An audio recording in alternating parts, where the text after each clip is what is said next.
Assalamualaikum warahmatullahi wabarakatuh. Perkenalkan, nama saya Siti Khairunisa Adahu dengan NIM 151420082 dari kelompok 11 Pendidikan Lingkungan Hidup kelas 5C.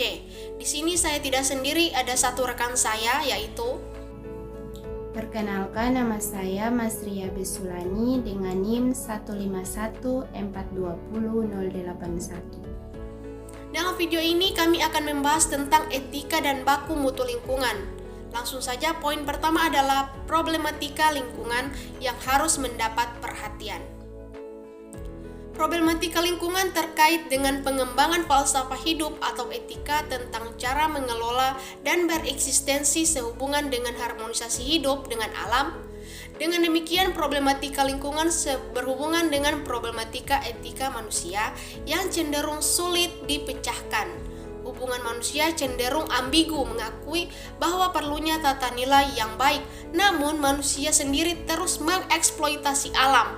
Oleh karena itu, kajian tentang etika lingkungan ini sangat penting untuk diharusutamakan, perlu diinternalisasi dan sembari terus berpikir ke depan tentang strategi mewariskan alam yang tersisa ini kepada generasi mendatang. Etika lingkungan memberikan kesadaran bahwa apapun yang dilakukan pada alam akan mempengaruhi kehidupan manusia, baik yang sekarang maupun di masa mendatang. Kemudian masuk pembahasan yang kedua, yaitu manusia sebagai pembuat masalah lingkungan. Berbicara dalam skala global, gejala nyata yang dirasakan oleh dunia saat ini adalah global warming, di mana suhu rata-rata udara di permukaan bumi yang di abad lalu meningkat 0,750 Celcius dan 50 tahun terakhir naik berlipat-lipat ganda. Manusia menjadi kunci perubahan yang terjadi dalam lingkungan, karena manusia dan tingkah lakunya mampu mempengaruhi kelangsungan hidup seluruh makhluk yang ada. Akan tetapi, melalui lingkungannya juga tingkah laku manusia ditentukan, sehingga sebenarnya terdapat hubungan timbal balik dan seimbang antara manusia dengan lingkungannya. Menurut Ridwan tahun 2007.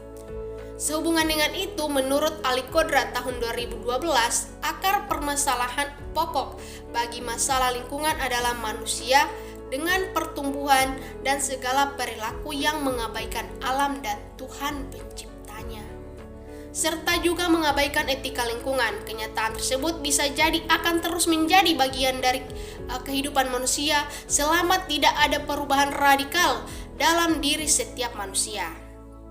Baik, pembahasan yang ketiga yaitu definisi etika lingkungan. Etika lingkungan ini merupakan suatu konsep yang penting untuk dipahami, di mana karena etika lingkungan merupakan kajian baru yang membahas kaitan antara ilmu filsafat dan biologi, khususnya ilmu lingkungan. Ilmu filsafat digunakan untuk berpikir secara mendalam terhadap berbagai aspek yang menyangkut kehidupan manusia di alam. Sedangkan ilmu lingkungan digunakan untuk mengetahui dan memahami sistem kebumian dan kaitannya yang kompleks antara lapisan kehidupan biotik dan lapisan non-kehidupan atau abiotik. Pembahasan yang keempat yaitu 3 kelompok dalam etika lingkungan berdasarkan pendekatannya. Yang pertama ada de-instrumental approach. De-instrumental approach ini merupakan suatu pendekatan antroposentris yang memandang bahwa alam sebagai sensei yang hanya memiliki nilai instrumental bagi umat manusia. Hal ini berakibat bahwa apabila manusia tidak menggunakan nilai-nilai instrumental terhadap alam, maka alam tidak mendapatkan perlindungan yang mendasar. Kemudian yang kedua ada de-axiological approach, di mana pendekatan ini merupakan kebalikan dari de-instrumental approach, karena de-axiological approach ini memandang bahwa alam mempunyai nilainya sendiri dan manusia harus menyelamatkan serta melindungi nilai yang ada dalam setiap komponen alam tersebut.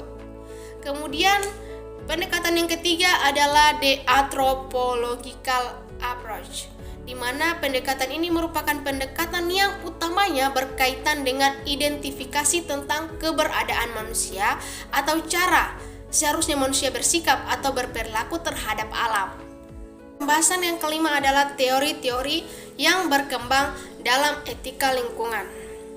Langsung saja ada beberapa teori-teori yang berkembang dalam etika lingkungan. Yang pertama, teori biosentrisme.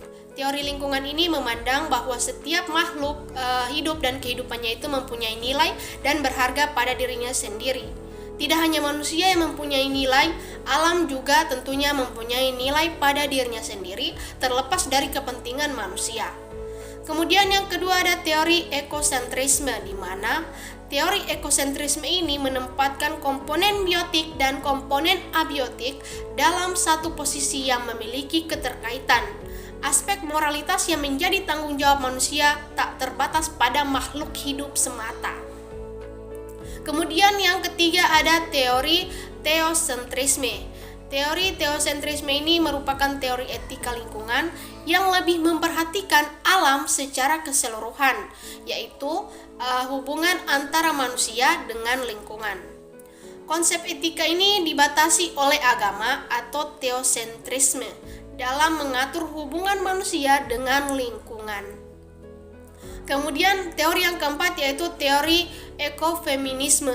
Menurut Keraf 2006 menyebutkan bahwa ekofeminisme adalah sebuah teori dan gerakan etika yang sebagaimana halnya biosentris dan ekosentrisme ingin mendobrak etika antroposentrisme yang lebih mengutamakan manusia daripada alam. Bagi ekofeminisme, krisis ekologi tidak sekedar disebabkan oleh cara pandang dan perilaku yang antroposentris. Kemudian teori yang kelima ada teori zoosentrisme. Zoosentrisme ini adalah etika yang menekankan perjuangan hak-hak binatang. Karenanya, etika ini juga disebut etika pembahasan tentang binatang. Tokoh di bidang etika ini adalah Charles Bridge. Menurut Rija 2011, manusia telah menggunakan hewan dalam waktu yang lama, awalnya hanya untuk makan, transportasi, dan sebagai pendamping.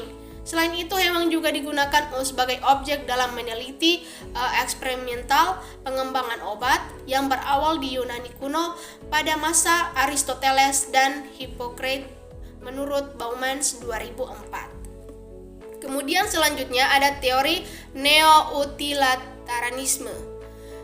Teori ini berasal dari bahasa Latin atau yang disebut utilis yang berarti bermanfaat. Menurut teori ini, suatu perbuatan adalah baik jika membawa manfaat, tetapi manfaat itu harus menyangkut bukan saja 1-2 orang, melainkan masyarakat keseluruhan. Tindakan yang patut adalah yang memaksimalkan penggunaan atau kebahagiaan dan merugikan penderitaan. Baik, demikianlah penjelasan dari saya mengenai etika lingkungan hidup. Untuk materi baku mutu lingkungan akan dijelaskan oleh rekan saya. Terima kasih. Baik, di sini saya akan menjelaskan materi tentang baku mutu lingkungan.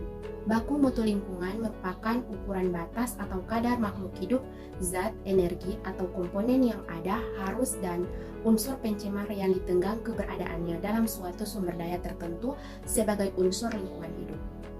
Nah, yang berikutnya ada kriteria baku kerusakan lingkungan hidup.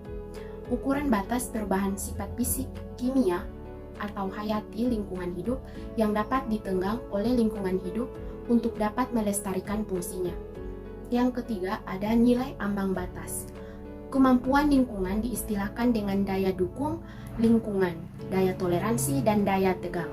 Batas tertinggi atau maksimum dan batas terendah atau minimum dari kandungan zat-zat makhluk hidup atau komponen-komponen lain yang diperbolehkan dalam setiap interaksi yang berkenan dengan lingkungan, khususnya yang berpotensi memengaruhi kualitas tata lingkungan hidup atau ekologi. Yang keempat ada fungsi baku mutu lingkungan. Yang pertama merupakan tingkat mutu lingkungan baik air, tanah, udara yang diinginkan bagi suatu peruntukan. Yang kedua merupakan arahan atau pedoman bagi langkah-langkah pengendalian pencemaran lingkungan baik air, tanah maupun udara. Nah, ada juga langkah-langkah menyusun baku mutu lingkungan. Yang pertama, identifikasi penggunaan sumber daya atau media ambien yang harus dilindungi. Yang kedua, merumuskan formulasi kriteria dengan menggunakan kumpulan dan pengolahan informasi ilmiah. Yang ketiga, merumuskan baku mutu ambien dari hasil penyusunan kriteria. Yang keempat, merumuskan baku mutu limbah yang boleh dilepas ke dalam lingkungan. Dan yang kelima, membentuk program pemantauan dan pengumpulan berbagai informasi. Yang keenam, ada manfaat baku mutu lingkungan. Yang pertama, sarana penentuan atau pengontrolan terjadinya pencemaran atau kerusakan lingkungan hidup. Yang kedua, pengendalian dampak lingkungan hidup. Yang ketiga, mengetahui kualitas lingkungan hidup dan kualitas buangan atau limbah yang diizinkan untuk dibuang ke media lingkungan hidup. Yang ketujuh, ada penerapan dari baku mutu lingkungan. Di negara industri, suatu pencemaran lingkungan hidup dapat diketahui dengan mudah karena baku mutu telah diterapkan dengan baik.